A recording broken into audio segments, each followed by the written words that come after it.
J'ai décidé de faire un cupcake avec un trou au milieu, mais je n'ai pas de moule spécial. Je prends le rond habituel, je le mets à l'envers au milieu. Il y aura un gâteau zébra. Pour que la pâte multicolore soit répartie plus uniformément et se dépose plus joliment, j'utilise le fond d'une bouteille en plastique. Je le pose sur le verre et j'alterne pâte blanche et brune. Franchement, le processus est tout simplement fascinant. À la fin, j'enlève le séparateur en plastique, je fais cuire le cupcake au four et retire le verre de la plate fine. Le centre libéré peut être pourvu à volonté. J'ai coupé les têtes d'ail en gousses. Au fond du pot, je verse du sel et mets des gousses d'ail. Ensuite, encore du sel et encore de l'ail. Je les alterne jusqu'à ce que le pot soit plein. Ainsi, l'ail se conservera très longtemps et bien. C'est juste parfait. Je fais du pain de viande. Pour rendre la couche de viande hachée très fine, je pose une feuille de papier sulfurisé sur le plateau, puis toute la viande hachée et la recouvre d'une deuxième feuille de papier sur le dessus. D'abord, j'écrase légèrement avec mes mains, puis avec le dos d'un long couteau. Je nivelle la viande hachée en un grand rectangle. Je retire la feuille de papier du dessus, j'étale la garniture et utilise la feuille de papier du bas pour rouler le rouleau. Dans la même feuille, je vais le cuire. Les bords du papier sont très petits. Si possible, je les tords et pour que rien ne s'effondre, je les fixe avec un clip de bureau. Eh bien, voici à quoi ressemble ce rouleau dans le contexte. Sur une feuille de papier cuisson, j'étale le filet de poitrine de poulet. Je ferme la seconde moitié de la feuille et la repousse. Avec cette méthode, rien ne s'envole. Ensuite, je sale le poulet et le saupoudre de mes assaisonnements préférés. Ces côtelettes peuvent être mises au réfrigérateur directement dans du papier et cuites au besoin. Je les fais cuire dans une poêle bien chauffée sans huile directement dans ce papier. Les côtelettes fines cuisent très rapidement, environ 2-3 minutes de chaque côté. Ils s'avèrent toujours très délicieux et juteux.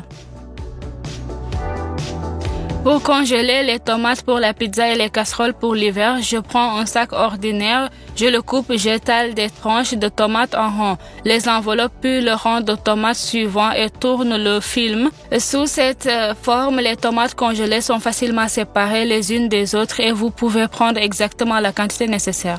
Pour faire frire le petit poisson le plus rapidement possible, je le mets sur une brochette en bois ou un bâton à sushi comme dans cette vidéo. Je sale le poisson, le trempe dans de la farine de riz et j'étale sur une poêle chauffée. Dès qu'un côté est doré, je le soulève par le bâton et retourne plusieurs poissons à la fois sur l'autre. Eh bien, afin de retirer rapidement la colonne vertébrale et les entrailles du poisson frit, je l'écrase légèrement du côté du dos et de l'abdomen, arrache doucement la tête et retire à la fois la colonne vertébrale et l'intérieur. Je me demande combien d'entre vous font comme moi.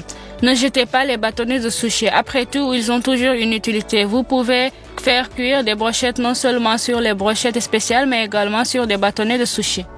Saviez-vous que les champignons n'ont pas besoin d'être lavés? Il suffit de les nettoyer avec un couteau en enlevant la peau ou de les essuyer très bien avec une serviette. Et tout cela parce que pendant le lavage, les champignons absorbent trop d'eau en raison de la structure poreuse. S'ils ne sont pas lavés, trop de liquide ne se formera pas pendant la friture. Et si les champignons sont marinés, ils n'absorbent que la marinade et feront également un merveilleux kebab. Il est également très pratique de battre des œufs avec des baguettes à sushi. De tels bâtonnets aideront à couper des légumes en forme de spirale et limitent le mouvement du couteau en aidant à faire des coupes intéressantes. Quand je fais fondre une petite quantité de chocolat, j'utilise toujours un bâtonnet à sushi en bois pour le remuer. C'est beaucoup plus confortable qu'une cuillère. Si vous avez besoin de nettoyer beaucoup de graines, je fabrique un appareil simple. J'enveloppe 2 bâtonnets de glace avec un élastique. Entre eux, j'insère un petit morceau de bois. Voici les pincettes que vous obtenez. À l'absence d'ouvre-boîte, une tasse en émail aidera à ouvrir le bocal. Pour que le lait ne s'écoule pas, je graisse les parois de la casserole avec du beurre. De ce fait, lors de l'ébullition, le lait montera beaucoup plus lentement et vous aurez le temps d'éteindre le feu. Vous pouvez couper les poireaux en longues lanières sans l'aide d'un couteau. Vous avez juste besoin d'utiliser une fourchette. Pour garder la cuisinière à induction où les carreaux sont toujours propres, il suffit d'utiliser les serviettes en papier ordinaire. Vous pouvez séparer le blanc d'œuf du jaune à l'aide d'un entonnoir ordinaire. Je casse les œufs dedans, toutes les protéines coulent. Pour que les couteaux de cuisine servent longtemps et restent toujours tranchants, vous ne devez pas les couper sur des planches de verre. Cette planche sert uniquement de support. Les produits tranchés doivent être retirés de la planche avec le dos d'un couteau pour garder l'intégrité nette. Pour que le couteau ne s'émousse pas, il faut casser les œufs non pas avec son côté tranchant, mais encore une fois avec le dos. Je congèle aussi les grains de maïs frais pour l'hiver. Je les casse en deux. Une des rangées devra être sacrifiée. Je le sors avec une cuillère et puis tout est très simple. Chaque rangée suivante est facilement séparée par un mouvement doigté.